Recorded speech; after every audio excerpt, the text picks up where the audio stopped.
नमस्कार बच्चों, कक्षा 5 का ये विषय हिंदी है।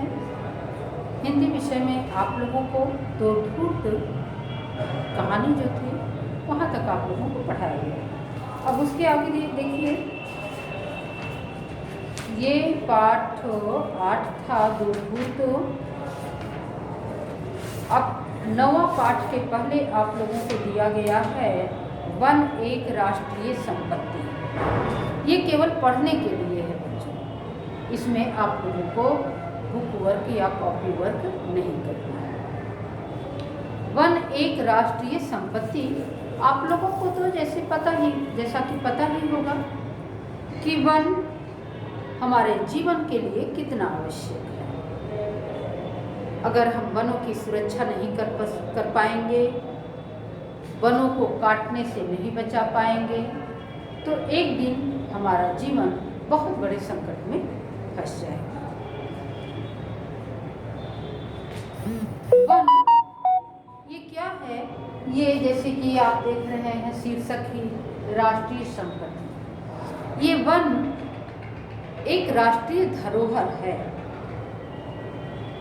जो हमारे राष्ट्र की सुख समृद्धि को, हमारी सुख समृद्धि को बनाए रखने में, बचाए रखने में महत्वपूर्ण भूमिका निभाता है। वनों से हमें ऑक्सीजन प्राप्त होता है, जिसके अभाव में हम जीवन की कल्पना ही नहीं कर सकते हैं। यह वन उसमें निहित पौधे, क्योंकि पौधों से ही तो वनों का निर्माण होता है।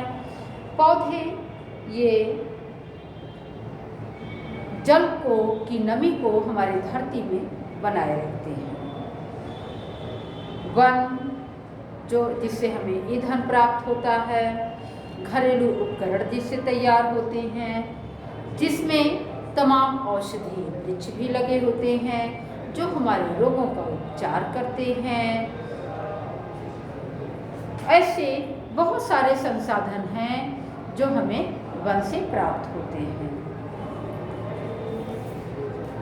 कई ऐसी औषधियाँ वनों में प्राप्त होती हैं जिससे हमारे रोग ठीक होते हैं और हम स्वस्थ होते हैं। वन ये क्या है कि वनों में जो वृक्ष होते हैं वो वृक्ष धरती की मिट्टी को अपनी जड़ों से जकड़ करके रखते हैं और इस तरह से भूस्खलन नहीं होने पाता।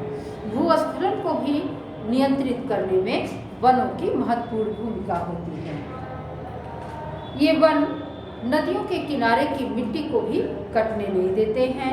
ऐसे अगर वन कटते रहेंगे तो नदियों का किनारा चौड़ा होता चला जाता है, अर्थात मिट्टी का कटाव हो करके वो नदियों में मिलता चला जाता है और नदी का क्षेत्र बहुत ही विस्तृत हो जाता है, जिससे बाढ़ आने की संभावना होती है।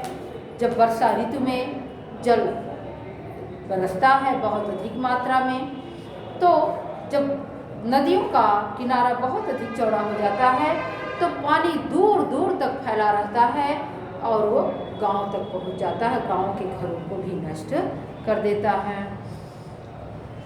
वनों के कटाव से जब जल बरसता है वर्षा ऋतु में, जल का बहाव बहुत तेजी में नीचे आता है और इस तरह से जब बहुत अधिक तेजी से वो नीचे आता है तो बाढ़ आने की संभावना काफ़ी अधिक बढ़ जाती है।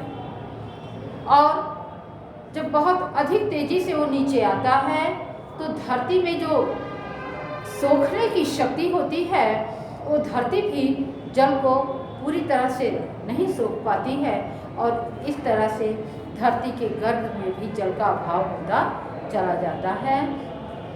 और जब यही वन जब रहते हैं तो जड़ें, जो वनों के जो जड़ होते हैं, वृक्षों के जो जड़ होते हैं, वो तेजी से बहाव होने को रोकते हैं।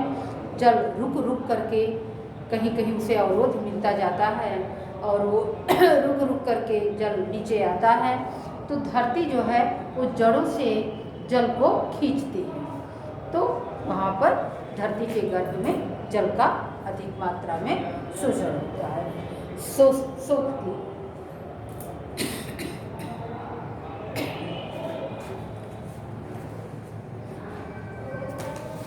मैदानी भागों में भी नमी बनी रहती है। ऐसे वृक्ष जब कटते रहते हैं, वृक्षों का अभाव होता है, तो धरती बंजर होती चली जाती है, क्योंकि वो धरती जल को सोख नहीं पाती, वहाँ उसे नमी नहीं मिल पाता, तो बंजर होती चली जाती है। तो ऐसा है, वनों की कटाई को रोकने के लिए सुंदरलाल बहुगुणा ने चिपको आंदोलन शुरू किया था। उसका विरोध करने के लिए, वनों की कटाई का विरोध करने के लिए सुंदरलाल बहुगुणा ने चिपको आंदोलन शुरू किया था।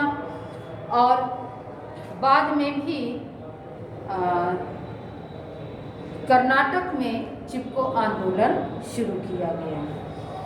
पेड़ लगाना ही वनों की कटाई का समाधान है। जब तक हम नए वृक्ष नहीं लगाएंगे, पेड़ की कटाई की जो समस्या है, जो वनों का विनाश हो रहा है, उस समस्या का समाधान नहीं हो सकता है। इसलिए जितने वृक्ष काटे जा रहे हैं, उसका दुगना वृक्ष हमें लगाना चाहिए, तभी उसका समाधान हो सकता है। तभी राष्ट्रीय संपत्ति की वृद्धि हो सकती है।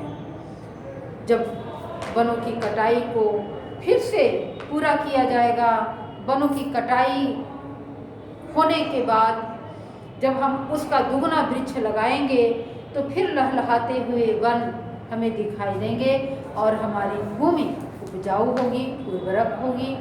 उसकी जो बंजर धरती है, वो धरती भी हमारी उपजाऊ होगी, और ईंधन, पशुओं का चारा, ये सब हमें पुनः उपलब्ध हो सकेगा, हमारी इसकी मांग पूरी हो सकेगी। इसलिए हमें अधिक से अधिक वृक्ष लगाना चाहिए। ये हमारे लिए, आपके लिए, पूरी दुनिया के लिए बहुत ही अच्छा होगा। जब तक हम वृक्ष लगाएंगे नहीं, पेड़ काटने का अधिकार भी हमारा नहीं है। हम पेड़ तभी काटने के अधिकारी हो सकते हैं जब हम उसका दुगना वृक्ष लगाएं। इसलिए हमें अधिक से अधिक वृक्ष लगाने का प्रयत्न करना चाहिए और अपने राष्ट्रीय संपत्ति, राष्ट्रीय धरोहर को बचाने का प्रयत्न करना चाहिए।